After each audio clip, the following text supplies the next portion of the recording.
முதல் குரல். இது உங்கள் குரல். வணக்கம் பூமர் அங்கிள் விஜய்.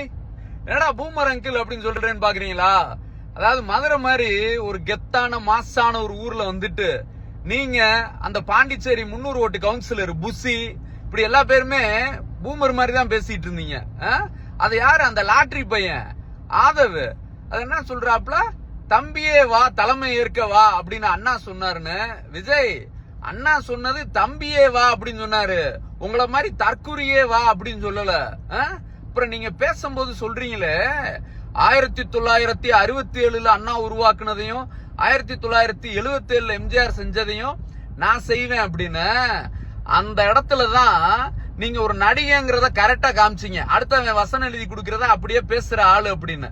அதாவது விஜய் 1967 வெற்றி பெற்றப்ப பேரறிஞர் அண்ணாட்ட பத்திரிகையாளர்கள்லாம் கேட்டாங்க, அதாவது தேர்தல் அரசியல்ல ஈடுபட்ட 10 ஆண்டுகள்ல இவ்வளவு பெரிய வெற்றி பெறுவோம் அப்படின்னு நினைச்சு பாத்தீங்களா அப்படின்னு கேட்டாங்க அண்ணாட்ட.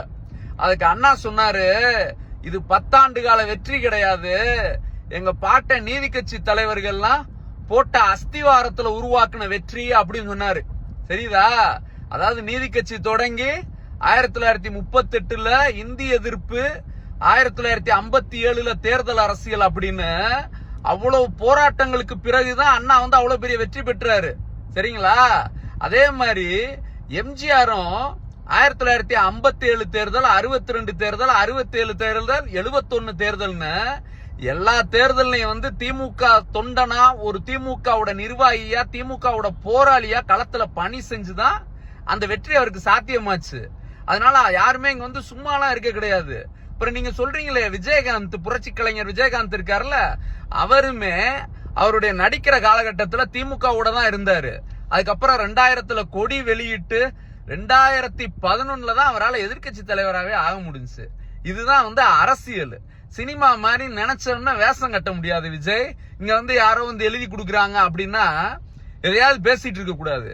அப்புறம் பேசும்போது சொல்றீங்களே, நான் வேட்டையாட வர்ற சிங்கம், வேடிக்கை பார்க்க வரமாட்டேன் அப்படின்னு சொல்றீங்களே. அதாவது பஞ்சுக்கு வேணா அது நல்லா இருக்கலாம், ஆனா சிங்கம்ங்கிறது என்ன தெரியுமா? நீங்க சொல்றீங்களே சிங்கம் பலமான மிருகங்கள் எல்லாம் வேட்டையாடும் அப்படின்னு சொல்லி. சிங்கம் எதை வேட்டையாடும்? பலமான மிருகத்தையா வேட்டையாடும்? மானு, ஜீப்ரா, அப்புறம் சமயத்துல முயல், இன்னும் பார்த்தேன்னா இன்னொரு மிருகம் வேட்டையாடின செத்த இதெல்லாம் சாப்பிடுற இடம் தான் சிங்கம். அந்த மாதிரி தான் இருக்கும். சரியா? அதே மாதிரி தமிழரோட பழந்தமிழர் வீர மரபுல சிங்கத்துக்குலாம் இடமே கிடையாது. தமிழனோட மரபுல புலி, யானை, ஜல்லிக்கட்டு காளை அப்படிதான் தமிழர் மரபுல வரும். சிங்கம் மாதிரியான சோம்பேறிகளுக்கெல்லாம் தமிழக மரபுல இடமே கிடையாது. அதே மாதிரிதான் விஜய்ங்கிற சோம்பேறிக்கு தமிழ்நாட்டு அரசியல்ல இடம் கிடையாது. பனையூர் பண்ணையார் அவர்களே, நீங்க ஒரு பெரிய சோம்பேறி, அத முதல்ல நினைச்சுக்குங்க. அப்புறம் சொல்றீங்க 30 வருஷத்துக்கு மேல நான் நடிச்சுட்டு இந்த இடத்துக்கு வந்திருக்கேன் அப்படிங்கிறீங்க. விஜய், அதாவது நடிச்ச உங்களுக்கே இங்க வர்றப்ப இவ்வளவு பேச்சு இருக்கு.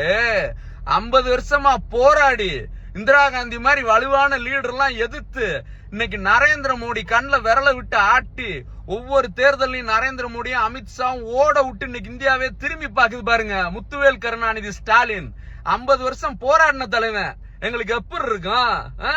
அதாவது விஜய், நீங்க பேசுறதுக்கு முன்னாடி அந்த 300 ஓட்டு கவுன்சிலர் புசிட்டையோ அல்ல அந்த லாட்டரி பையன் மார்டின்ட்டே கேக்குறதுக்கு பதிலா உங்க பக்கத்துல அந்த IRS வாங்கிட்டு விட்டுட்டு வந்திருக்காப்ல ஒரு பையன், அருண் பிரசாத்தா அருண்குமாரா, அந்த பையன்ட்ட கேளுங்க, நீ எப்படி தம்பி IRS ஆன அப்படின்னு சொல்லி. முத்தமிழ் அறிஞர் கலைஞர் போராடி வாங்கி கொடுத்த அந்த OBC இடஒதுக்கீடால தான் நான் IRS ஆனேன்னு அவர் சொல்லுவாப்ல. அந்த வரலாறுலாம் தெரிஞ்சுக்கங்க.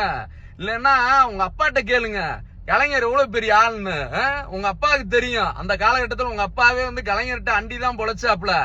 அப்புறம் உங்களை மாதிரி ஜெயலலிதாட்ட போய் ஒரு படத்துக்காக கெஞ்சினவங்க திமுக காரன் எவனுமே இருக்க மாட்டான். அப்படி ஒரு படம் முக்கியமா போய் கெஞ்சனுமான்னா திமுக காரன் சுயமரியாதை தான் முக்கியம் நிப்பான். விஜய் மாதிரி சப்ப பையங்க தான் போய் அங்க போய் கெஞ்சறதுக்கு நின்றுட்டு இருப்பாங்க. தெரியுதா விஜய்? அதனால அந்த வரலாறு எல்லாம் தெரிஞ்சுட்டு நீங்க பேசுங்க. நீங்க எது பேசி இருக்கணும் தெரியுமா? நேத்து அமித்ஷா கொண்டு வந்தாரு 130வது சட்ட திருத்தம், அத பேசியிருந்தா கெத்து. அதே ஒரே நாடு ஒரே தேர்தலை எதிர்க்கிறேன் அப்படின்னு சொல்லியிருந்தா அதுல ஒரு கெத்து. ஓட்டு திருட்ட பத்தி பேசுனேன் அப்படின்னா அதுதான் வந்து ஒரு அரசியல் தலைமைக்கு அழகு.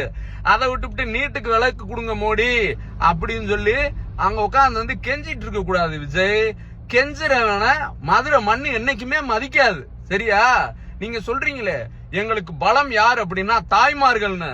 அந்த தாய்மார்களுக்கு 1989லயே சொத்துல சம உரிமை கொடுத்தவர் முத்தமிழறிஞர் கலைஞர். அவங்களுக்கு பொருளாதார ரீதியா வந்து ஒரு முன்னேற்றம் கொடுத்தது அவர் கொண்டு வந்த சுய உதவி குழு. அந்த தாய்மார்களுக்கு தான் எங்க தலைவர் உரிமை தொகை கொடுக்கிறாரு, விடியல் பயணம் கொடுக்கிறாரு. நீங்க ரெண்டாவது யார் சொன்னீங்க உங்களோட பலம்னு? குழந்தைகள். அந்த குழந்தை பசியோட வந்து போய் பள்ளிக்கூடத்துக்கு போக கூடாதுன்றக்கா காலை சிற்றுண்டி கொடுத்த தலைமையா எங்க தலைவன்.